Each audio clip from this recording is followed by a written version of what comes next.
I was able to maybe not in extreme detail. Look at this crew, man. This is the crew, man. You guys are circling me, man. Some things that Jeff, come save me, man. We got you. We love you, man. Nah, man. But no, I think I've been able to watch a lot of TV stuff, and then like I was just telling him, some crossover in some of the games that he's played. So being able to just see what he's doing, he's really grown a lot. It's been great. He spoke very highly of you as a guy, how much he enjoyed working with you. What was your experience with Justin the year that you had? Yeah, it was. I wish, it was quick. It was only that 1 year, and we were just talking about it. You go through some times, and you look back at some experiences that you had. Trying to help him grow as a quarterback, as a young man, off the field, on the field. How do you watch tape? How do you film study? How do you practice? What are your practice habits? And it didn't end up getting to that point. So now I move on, he moves on, right? We have different stories, but at the same point in time, I think he's really he's growing quickly in a lot of different ways. I mean, you look at some of the adversity he's been through. And it's not easy in Chicago. There's a lot of passionate fans it's not easy. But one thing's for sure is it's going to make him tougher. And whether he stays there or goes somewhere else, whatever happens. But I know he's very resilient and he's a great kid. How have you grown as a coach since going back to KC and kind of starting at the position coach level and working up? Yeah, it's been really good for me.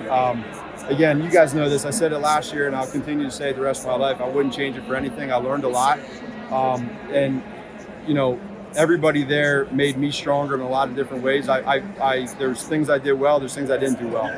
I got to use those to make me better. I've been able to do that, step back, be humbled, and understand that, you can grow. I can grow in so many different areas. And when and if the time comes that I get another opportunity, I feel like I'll be better from it, and I think a lot of the players, like I've been able to have a lot of different conversations off the field in a way with different players on the team.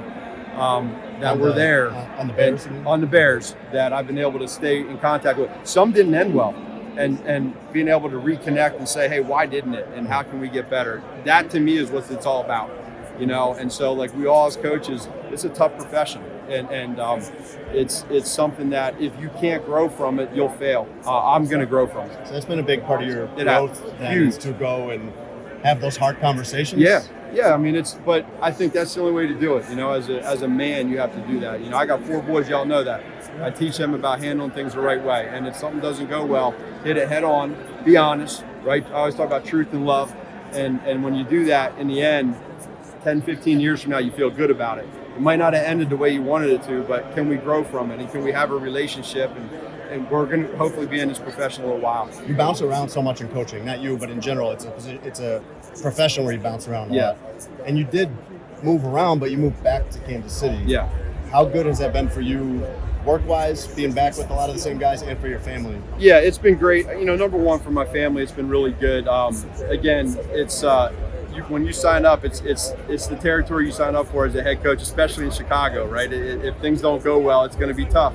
And we get that. But it was also, I had a lot of great experiences in Kansas City, as everybody knows. We go back there. You step back, you're a position coach now. You're no longer in charge of all those people. It's a humbling experience, but it's good for you. You get back with Patrick, you get back with Coach Reed and Beach.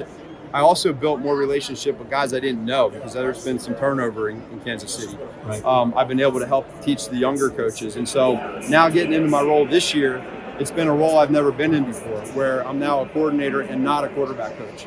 And so that's been good because now I know what Coach Reed's going through on a day-to-day basis behind the scenes that I can help these guys and I can be the conduit to stop things getting to his desk, So that part's been good. And at the same point in time, I also see that Coach Reed adapts and changes. He adapts to different things that I thought.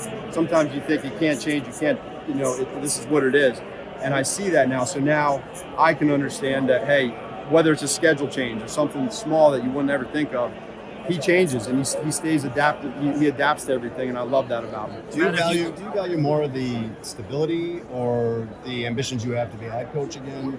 I mean, you see a guy like Spagnuolo who's staying there for a long time and has the stability. Well, it's both. I think it's for me. The stability is one thing, but it's about being able to grow as a teacher and as a leader. For me, I want to be able to be better. Where did I fail? Where did I go wrong? And if I can accept that and understand that, then I can use that to make me better in my next opportunity and wherever and whenever, right?